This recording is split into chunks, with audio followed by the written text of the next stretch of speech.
Assalamualaikum warahmatullahi wabarakatuh.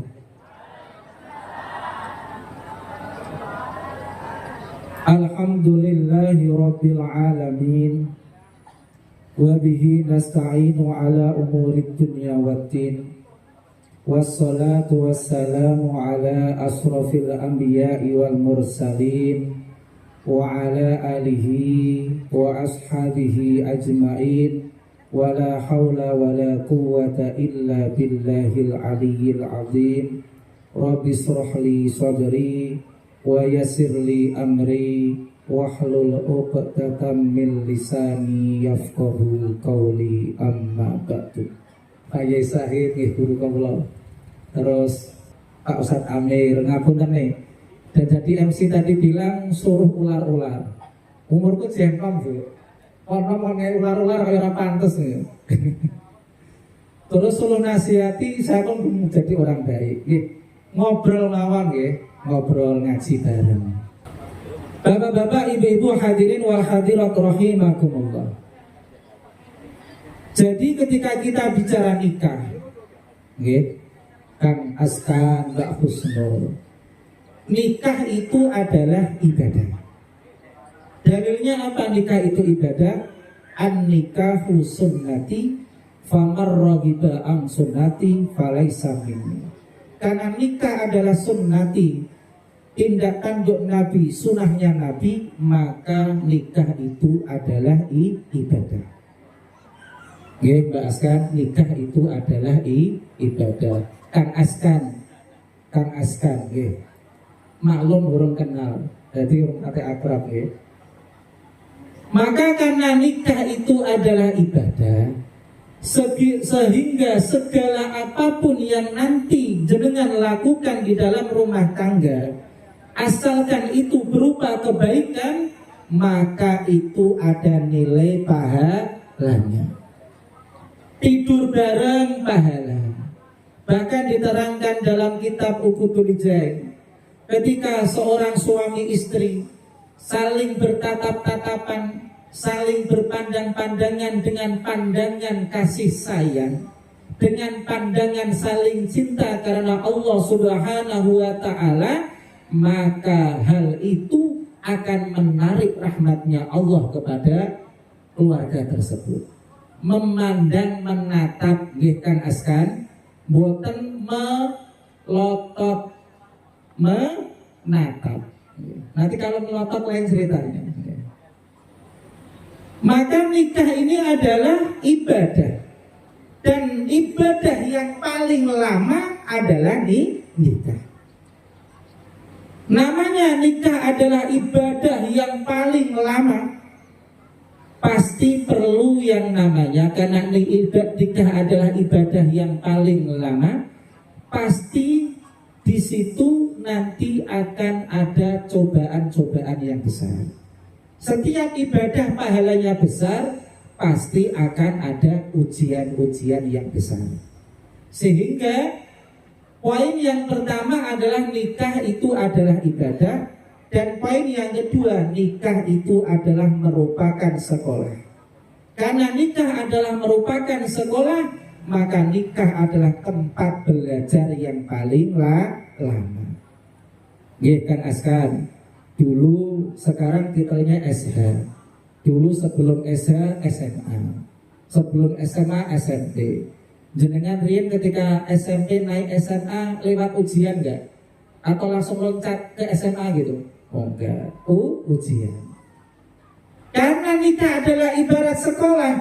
Sekolah adalah tempat untuk mendidik, menggembleng, dan sekolah adalah tempat belajar yang paling lama, yaitu adalah pernikahan itu sendiri. Maka pasti dan pasti nikah nanti akan mengalami yang namanya ujian-ujian yang banyak. Sehingga orang bilang rumah tangga itu rumit.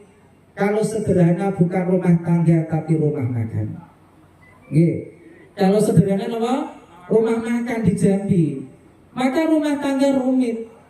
Sehingga perlu daripada keyakinan-keyakinan yang harus kita tanamkan. Maka sebenarnya kalau pengantin baru itu nggak perlu nasihat, Bu.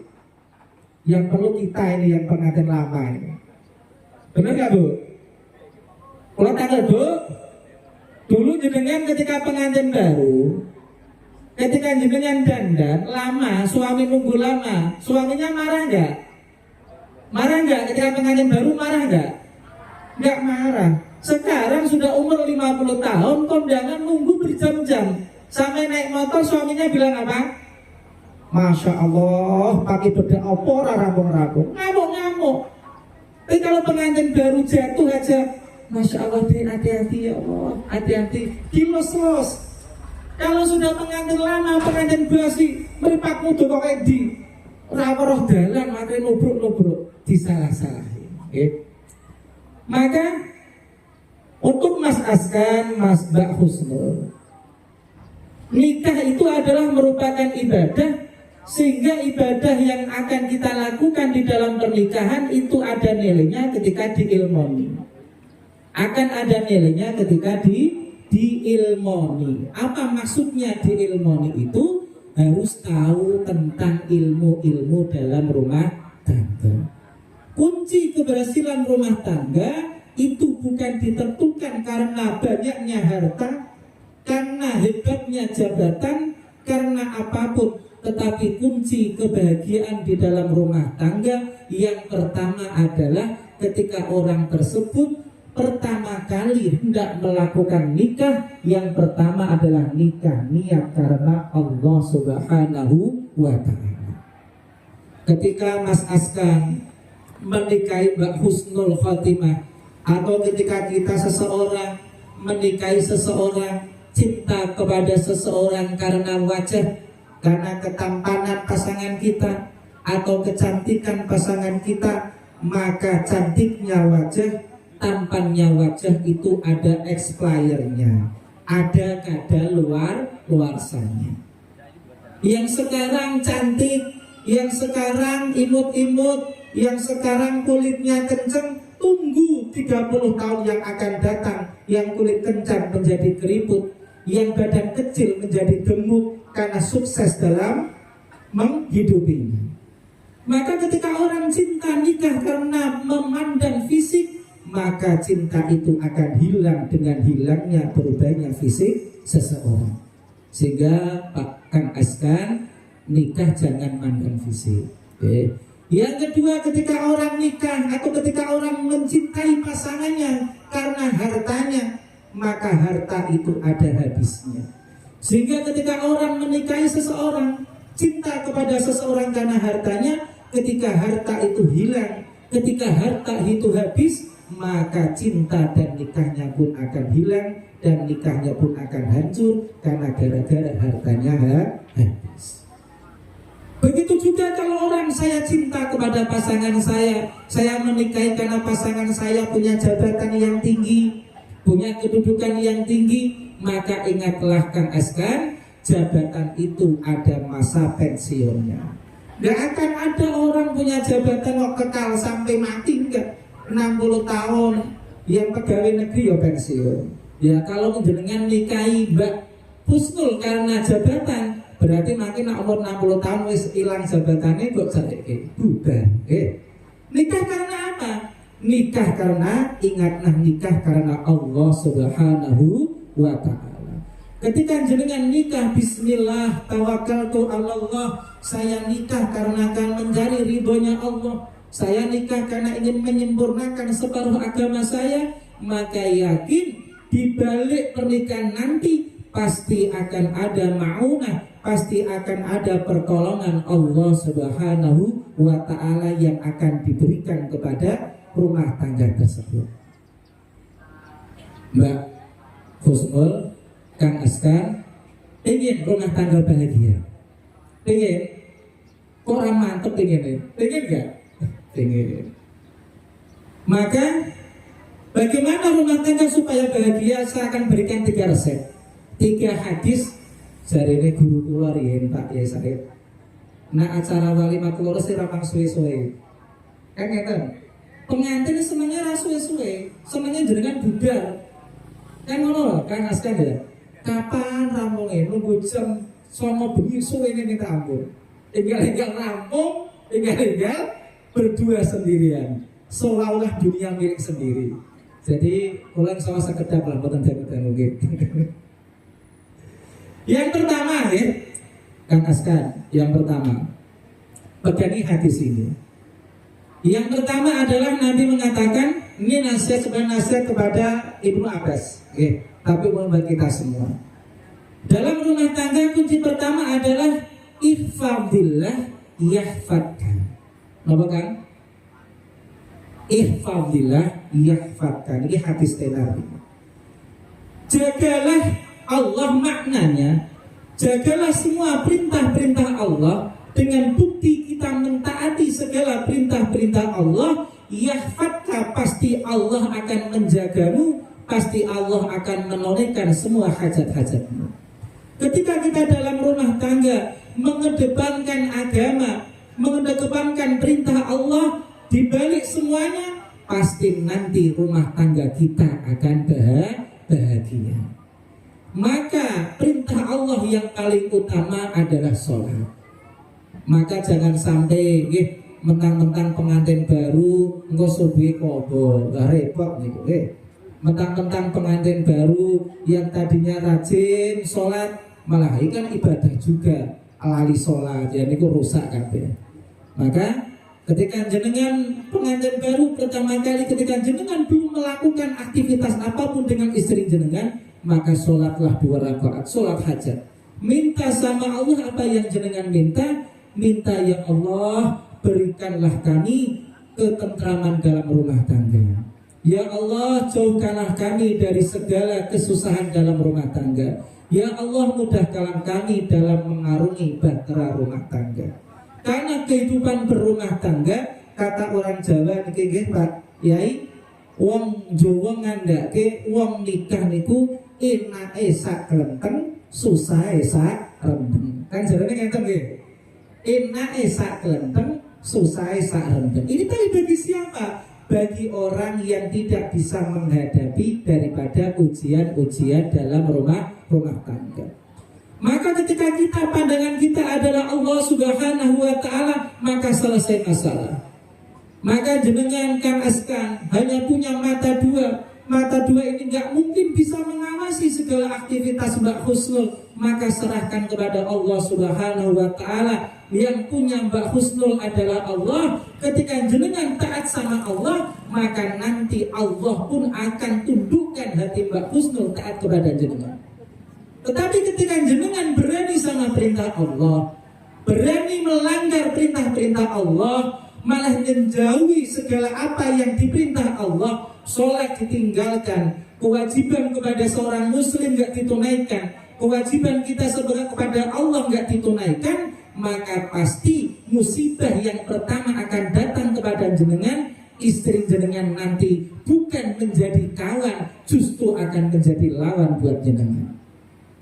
Begitu juga Mbak Husnul, ketika jenengan ketaatannya karena dikibatkan kepada ini perintah Allah, saya harus taat kepada suami, ini adalah perintah Allah, nggak memandang suaminya kayak apapun tetap taat kepada Allah, maka nanti Allah akan tundukkan hati Kang Askan Tahyan senantiasa menyayangi dan mengayomi daripada Mbak Husnul. Ini resep. Karena yang punya hati itu salah. Yang punya hati adalah Allah Subhanahu wa ta'ala.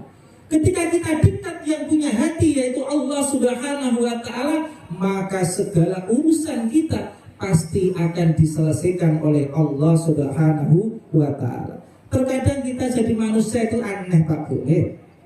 Kita ingin punya harta yang banyak, kita ingin hidup kita bahagia, tetapi malah jauh daripada orang yang memberikan kebahagiaan, yaitu Allah. Kita bisa nafas, yang beri nafas siapa? Allah. Kita bisa berjalan, yang menjalankan Allah. Kita bisa makan, yang ngasih makan Allah. Segala dunia beserta isinya adalah milik Allah Subhanahu wa ta'ala. Ini zat yang memberikan segalanya kepada kita, kok kita jauhi, pasti hidup kita akan susah. Maka begitu juga dalam rumah tangga, ketika asasnya adalah agama, asasnya adalah ketaatan. Ikfadillah yahfadka, ini janji Allah. Ketika kita jaga perintah-perintah Allah, pasti Allah akan jaga rumah tangga kita. Ketika kita taat kepada Allah, pasti nanti suami akan tambah sayang sama istrinya, istrinya akan tambah taat kepada suaminya, sehingga akan terbentuk keluarga yang sakinah, mawaddah, warahmah. Sehingga ketika ada masalah, Mbak Husnul, jangan pernah pertama kali mengadukan sesuatu kepada orang tuanya. Itu kunci. Tetapi pertama kali mengadulah dengan menggelar sajadah. Rusaknya rumah tangga sekarang, Pak Bu, ini ketika ada masalah langsung bikin status. Update status. Ya Allah, ya Allah, alangkah sengsaranya aku punya suami kayak gini. Suamiku setiap hari kerjaannya mancing, nggak pernah kumpul dengan saya, hidup berdua seperti serasa nggak ada kawannya. Nanti kawannya tahu semua, jadi masalah. Maka ketika ada masalah sekecil apapun, jangan pernah cerita-cerita kepada orang lain. Karena hakikatnya kata Allah Subhanahu wa taala, hunna libasul lakum wa antum libasul lahunna. Makna libas itu apa? Libas itu adalah pakaian. Arti pakaian, manusia ganteng, wong lanang ganteng kayak apa, Pak? Wong lanang ganteng bagus. Nak melaku ngalor ngidul ngitan ngulon ra nggawa baju. Jenengan ngarani wong waras wong edan? Ana wong itu wayu. Nggih, itu wayu, ra nggawa pakaian, udah belecit ngalor ngidul. Tambah ayune mboten? Kuwi tambah elek. Sehingga fungsi pakaian adalah menutupi kejelekan yang ada dalam tubuh kita. Maka hakikatnya makna ayat ini, hunna libasul lakum wa antum libasul lahunna, pasangan hidup yaitu adalah suami dan laki-laki, tugasnya adalah saling menutupi kekurangan masing-masing. Kekurangan Mbak Husnul, nanti Kang Askan yang menyempurnakan. Kekurangannya Mas Askan, nanti Mbak Husnul yang menyempurnakan. Mbak Husnul jangan pernah mengharap sempurnanya suami jenengan, karena suami jenengan itu menungso. Mbak Husnul, suami jenengan apa? Menungso. Suami jenengan bukan seorang malaikat. Kalau jenengan ingin suami jenengan Mas Askan ini sempurna, nikahlah dengan malaikat Israel yang belum punya istri. Manusia ini memang tempatnya kurang.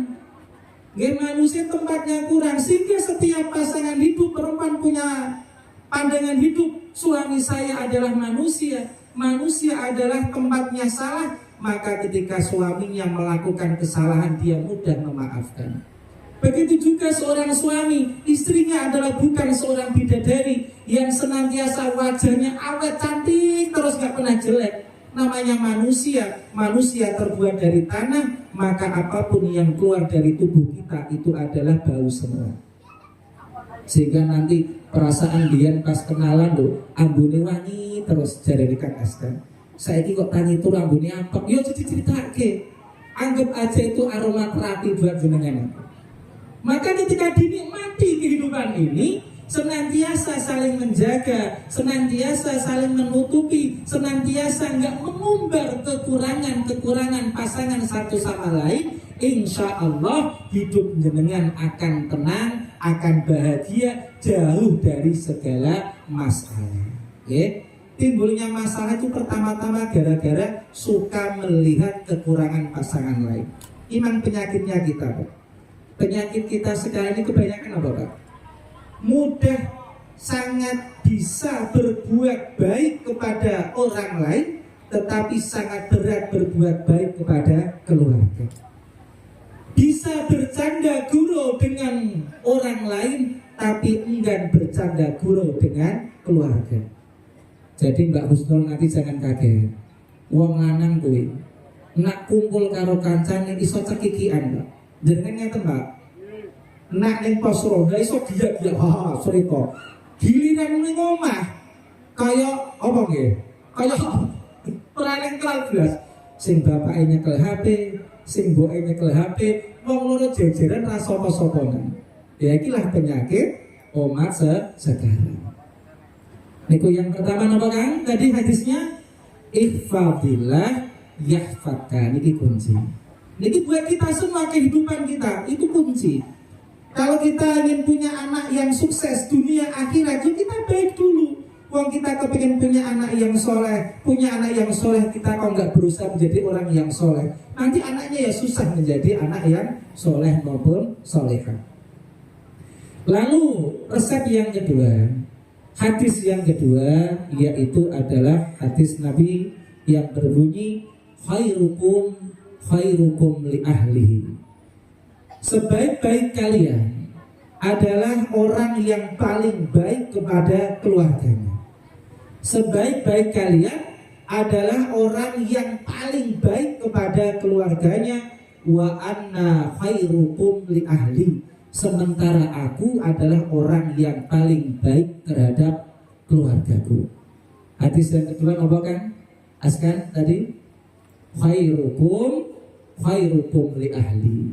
Sebaik-baik kalian adalah yang paling baik terhadap keluarganya. Kata Nabi, wa anna khairukum min ahli. Sementara aku ini adalah orang yang paling baik terhadap keluargaku ini. Maka di dalam rumah tangga ada beberapa hal yang bisa menjadikan keharmonisan dalam rumah tangga.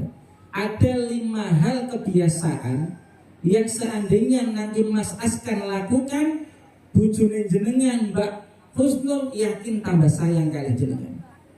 Kepengen ngerti betul? Kepengen ngerti betul Kang Askan? Yang pertama apa? Sebagai suami, supaya rumah tangganya baik, istrinya tambah taat, yang pertama yang harus jenengan lakukan yaitu jenengan harus sering memuji pasangan jenengan. Bu, bapak jenengan sok muji jenengan nopo ngelek jenengan bu.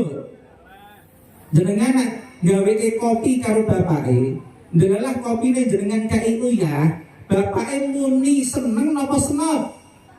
Senep. Diombe nopo disoke? Maka seorang wanita akan askan. Seorang wanita itu kalau dipuji, masya Allah seneng yang minta ampun.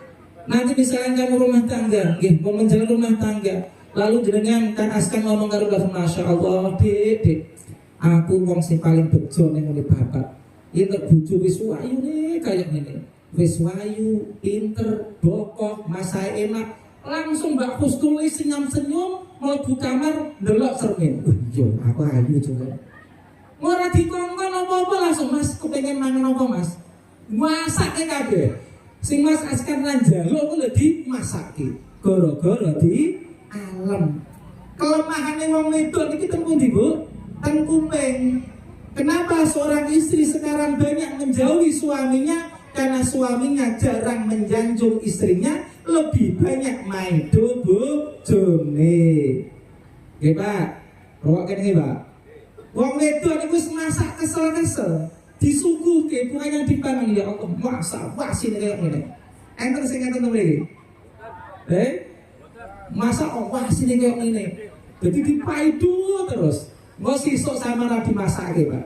Terus deh. Nggih. Nggih.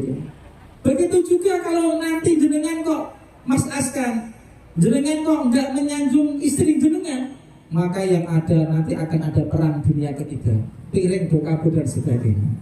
Maka di dalam memuji yang paling penting adalah jenengan harus punya panggilan yang menyenangkan bagi pasangan jenengan. Mau kira-kira ngundang Mbak Husnul nopo? Bebek, Dik, sayang. Ngundangnya apa kan? Sayang. Coba diucapke saya. Kalau Mbak Husnul ngundangin apa mangke? Mamas. Bro. Ya wong saiki Pak Bu, wong saiki ngundang bojone karang jenenge tuminah, tum pengen ditum. Ya kon sayang pundi nggih. Sing itu ngundang bapake malah notarno pengen dino, ya rusak kabeh. Maka panggillah dengan panggilan yang mesra. Seperti Rasulullah manggil istrinya Siti Aisyah ya Humairah yang kemirah-mirahan pipinya. maka panggillah dengan panggilan wahai istriku yang cantik, wahai istriku yang jelita, wahai sayangku gitu. Atau orang sekarang bilang wahai bebek apa itu terserah, atau mami, papi, terserah. Panggil dengan panggilan yang menyenangkan, ya. Panggil dengan panggilan yang menyenangkan. Kebiasaan yang pertama apa? Seringlah puji istri jenengan. Nanti kalau jenengan sudah punya anak, puji anak jenengan. Ojo dielek-elek. Iki anake sopo iki? Perasaan aku ben sekolah pinter, ya anak itu malah sekolah gede. Ibuke nangis kan. Tenang itu. Lalu mboten Bu. Jenengan duwe anak, delalah anake ditedirke bodoh. Ora entuk ringke. Delalah jenengan sekolah pinter, langsung nyalahke ibu itu mesti kesalahan ibu iki. Aku ben sekolah pinter mesti bodoh. Nangis, Bu. Oh, niku percobaan mesti niku. Nggih. Ketika jenengan punya anak, maka disanjung, Masya Allah, anakku, nak itu payu kayak ibu mau nak pinter, Masya Allah, pinter ibu ibaratnya pinter, biar sekolah pasti maka bujungin jenengan tambah sayang kali jenengan. Yang kedua adalah mencium istri. Yang kedua apa Mbak? Mencium istri. Jenengan sing babai sering diambungi Mbah Kakung betul. Napa turune wis misah ora gabung Maka mencium istri ini adalah merupakan resep tambah harmonisnya rumah tangga. Sehingga Kang Askan ada 5 tempat dalam tubuh istri. Ketika jenengan cium akan ada hikmah-hikmah di baliknya. Nggih. Yang pertama, itu pikirannya cuma sing aneh-aneh. Mau pikirannya mencium sembarangan. Ada 5 tempat istiqomah dengan cium. Yang pertama adalah mencium ubun-ubun. Sehingga nak awake dhewe berakad nikah niku kan dipeluk kon nyup, ubun-ubun kon dongake. Yang pertama mencium apa? Ubun-ubun. Yang kedua mencium kening. Yang ketiga mencium pipi. Yang keempat mencium telapak tangan bagian luar. Yang kedua mencium telapak tangan bagian 5. Saya ini praktek ayo. Paman isen mau wis halal lho. Ayo Jal. Apa-apa. Tidak isen barang. Jajal neneng wong langsung lho. Hikmahnya yang pertama, kenapa seorang suami dianjurkan untuk senantiasa mencium istri ubun-ubunnya? Karena hakikatnya ketika Mas Askan mencium ubun-ubun istri jenengan, hakikatnya nanti Allah akan lembutkan hati istri jenengan. Nggih. Jadi arep mangkat kerja niku dicium ubun-ubune.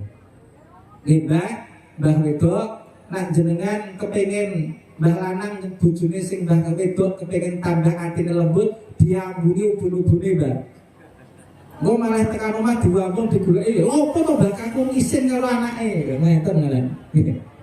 Yang kedua, ketika jenengan mencium kening istri jenengan, maka istri jenengan nanti akan senantiasa kangen kali jenengan. Nggih, kangen kilingan terus. Seolah-olah nanti Mas Askan lunga tengah hari Mbak Husnul kok ora bali-bali itu Mas Askan iki kilingan terus, enggak kilingan yang lain yang diingat hanya suami tercinta yaitu Mas Askan Tahian yang luar biasa gadisnya. Yang ketiga, mencium pipi adalah fadilahnya apa? Biar istri tambah sayang, biar istri tambah sayang kepada suaminya. Kemudian mencium daripada telapak tangan tujuannya apa? Supaya seorang istri ini senantiasa akan melayani, menghormati daripada suaminya tanpa batas. Dan mencium telapak tangan yang dalam supaya istri ikhlas hormat menjalani kehidupannya, khidmat kepada suaminya tanpa adanya pamrih. Ini penting, Mbak. Terkadang kalau orang kerja seringnya kan wong wedok sing ngambung tangan wong lanang. Jadi kalau Nabi repot ngeten. Ketika Nabi dicium tangan istrinya suami pun mencium tangan balik istrinya. Itu akan menambah keromantisan, keharmonisan dalam rumah tangga. Bu, jenengan nate di ambung tangannya kali bapak ibu? Nate, oh saya. Yang ketiga, tadi baru 2. Kebiasaan suami ketika diamalkan maka akan menambah keharmonisan. Yang ketiga adalah senantiasa berusaha membantu pekerjaan rumah tangga istri. Ini terkadang aneh sekarang, Bu. Ketika ada seorang suami yang nyuci piring, dikatakan suami takut istri. Kan yang terbaik ini. Padahal ketika ada seorang suami membantu kerepotan rumah tangga istrinya, itu bukan suami diketik istrinya, justru seorang suami yang sangat sayang sama istrinya. Rasulullah begitu, ketika istrinya repot dibantu kerepotannya. Jadi nanti Kang Askan ketika istrinya repot, apalagi nanti ngidam dan sebagainya punya anak, jangan sungkan-sungkan, jangan gengsi. Wayah nyuci atau nyuci, wayah nyapu atau nyapu, itu bukan merupakan membuat turunnya gengsi kita sebagai suami, justru akan mengangkat martabat jenengan sebagai suami. Istri jenengan akan tambah sayang, ya. Sering membantu, berusaha membantu, meringankan beban rumah tangga pasangan hidup. Kemudian yang keempat, kebiasaan suami ketika dilakukan akan menambah sayangnya istri kepada kita. Yang keempat itu adalah mengajak jalan-jalan istri. Cocok buatan mau itu lagi. Jenengan seringnya diajak-ajak temu di ten pasar Kikul atau ten pasar mall. Pasar Kikul. Jadi nanti kalau Mbak Husnul Fatimah ini kok sakit Kang Mas kan, ramang dubat ke cak plesir, mari cak plesir, cak neng pantai, cak neng mall langsung sehat. Niki sunnah, Bu. Jadi mengajak tamasa, mengajak pasangan hidup untuk berjalan-jalan. Jalan-jalan itu tengok kantong kita. Nak liditake ya luwane sing ada, nggih. Plesir dengan cara apa? Mengunjungi pengajian bareng suami istri. Ini jangan suaminya naik sepeda sendiri, istrinya naik sepeda sendiri, ini bahaya ini.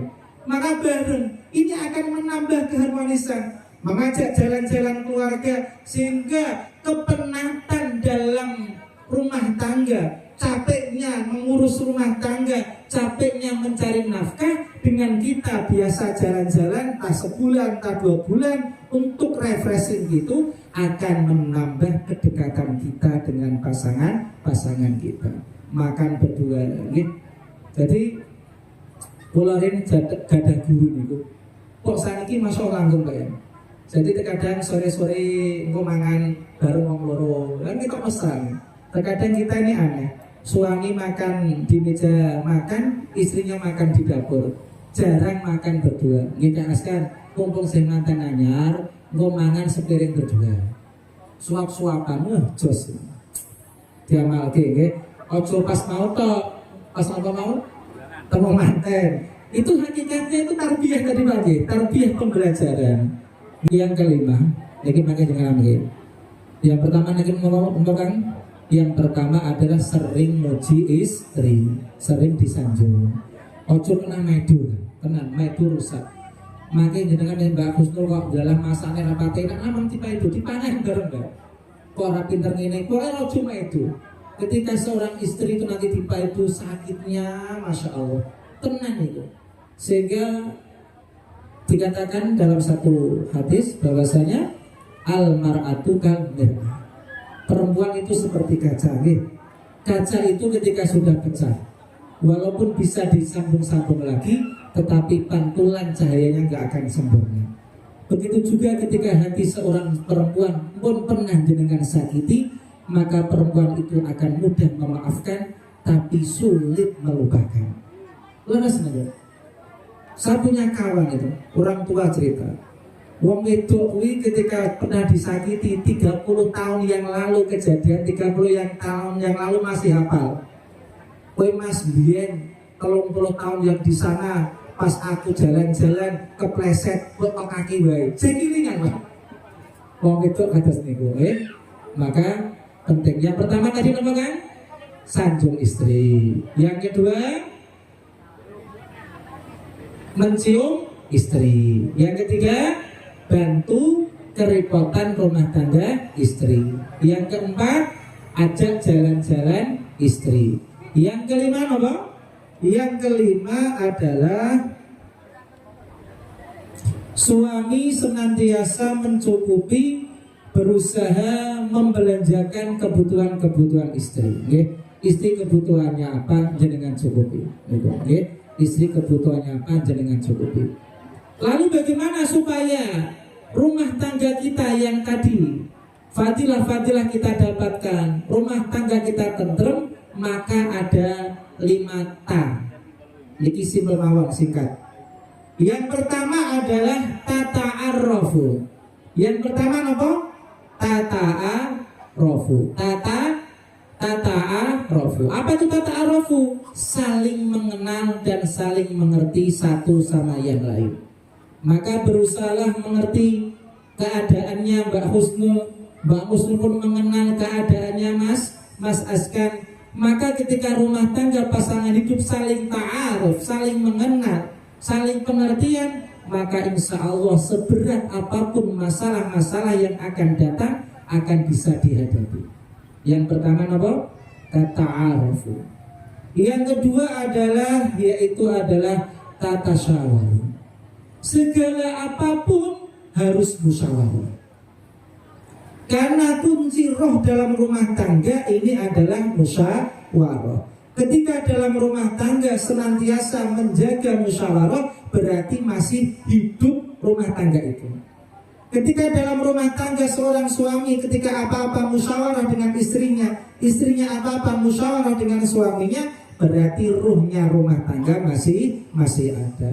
Karena musyawarah perintah Allah, wasyawirhum fil amri fa idza azamta fatawakkal 'ala Allah. Bahkan sekecil apapun, misalkan nanti sudah rumah tangga sendiri, Mbak Husnul kepengen masak, Mas, enaknya kita masak apa ini? Makan apa ini? Oh, enaknya masak ini. Maka dibalik musyawarah, makanan yang dihidangkan nanti akan ada keberkahan. Yang pertama apa tadi? Yang pertama apa? Tata'arufu. Yang kedua tata syawahmu. Yang ketiga adalah tata rohani. Apa itu tata rohamu? Saling menyayangi. Saling menyayangi bukan saling menyakiti. Saling memahami bukan saling menyalahkan. Saling menutupi bukan saling membuka aibnya. Ini penting. Maka ketika kita saling menyayangi, Mbak Husnul ini adalah merupakan bagian hidup saya.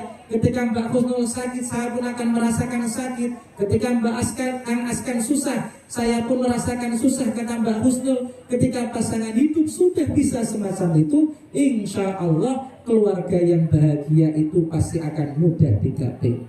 Kemudian yang keempat, itu adalah dalam rumah tangga penting tata nasuhu. Apa itu tata nasuhu? Saling menasihati. Seorang suami ketika salah, jangan malu ketika dinasihati istrinya. Seorang istri ketika salah, jangan marah ketika ditegur suaminya. Memang manusia adalah tempatnya salah, sehingga perlu ada yang menasihati. Manusia adalah tempatnya lupa, maka harus ada yang mengingatkan. Kalau manusia nggak pernah lupa, manusia nggak pernah salah, itu bukan manusia namanya, tapi makhluk lain. Dan yang terakhir adalah tatanakou. Ini kunci terakhir. Yang terakhir adalah tatanakou. Apa itu tatanakou? Saling menerima kekurangan pasangannya. Saling menerima, punya sifat qanaah. Ketika Kang Aska mengasih hasil kerjanya sedikit, dia diterima. Alhamdulillah, semoga rezeki ini barokah. Tapi ketika pasangan hidup, seorang istri kerjaannya menuntut suaminya, seorang suami kerjaannya menuntut istrinya, saling menuntut satu sama lain, nggak ada sifat qanaah, nggak ada sifat saling menerima, maka yang ada akan ada perpecahan dalam rumah tangga.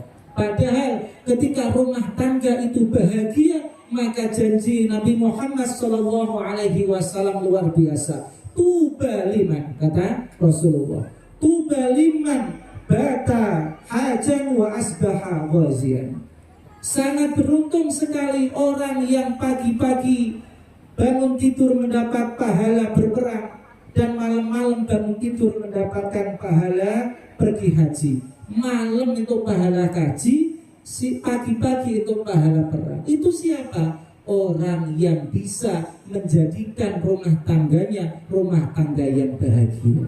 Ketika rumah tangga itu bahagia, insya Allah karunia Allah, rahmat Allah akan senantiasa dicurahkan kepada rumah tangga tersebut. Ketika sang suami akan senantiasa sayang sama istrinya, senantiasa mengayomi sama istrinya, pasti rahmat Allah dekat kepada keluarga jenengan. Tetapi sebaliknya, ketika Kang Askan gak ada rasa mengayomi, justru rasa diktator dan sebagainya, maka nanti rahmat Allah akan jauh daripada jenengan.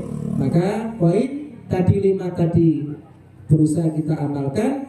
Ketika jadi suami, senanglah menyanjung istrinya, senanglah berbuat baik mencium istrinya, senanglah membantu kerepotan istrinya, senang menjajak jalan-jalan istrinya, dalam artian nyemangke bojo. Bojone duwe wong tua ning Jawa ya dijak ning Jawa. Ojo 10 tahun, 20 tahun ora pernah kunjung Jawa. Kasihan istrinya. Nggih. Dan yang terakhir memenuhi kebutuhan istrinya. Tadi yang 5 hal tadi yaitu adalah tata'arufu, saling mengenal, saling pengertian. Tata sawaru, saling bermusyawarah. Tata rohamu, saling menyayangi. Tata nasahu, saling menasihati. Dan yang terakhir tata qana'u, saling punya sifat menerima satu sama lain. Mungkin itu saja yang dapat kami sampaikan. Semoga yang sedikit ini bermanfaat, khususnya buat kami pribadi dan khusus lagi buat kedua mempelai, yaitu Mbak Husnul Khotimah dan Mas Askan Tahyan. Semoga senantiasa Allah berikan keberkahan. Barakallahu laka wa baraka alaika wa jama'a bainakuma fi khair. Senantiasa diberkahi segalanya oleh Allah Subhanahu wa taala. Dan apabila ada salahnya daripada kebodohan kami sendiri, apabila ada benarnya daripada Allah Subhanahu wa taala, kita tutup dengan doa kafaratul majlis. Subhanallah wa bihamdihi, subhanakallahumma wa bihamdika, asyhadu an la ilaha illa anta, astaghfiruka wa atubu ilaik. Wallahu muwaffiq ila aqwamit thariq. Wassalamu alaikum warahmatullahi wabarakatuh.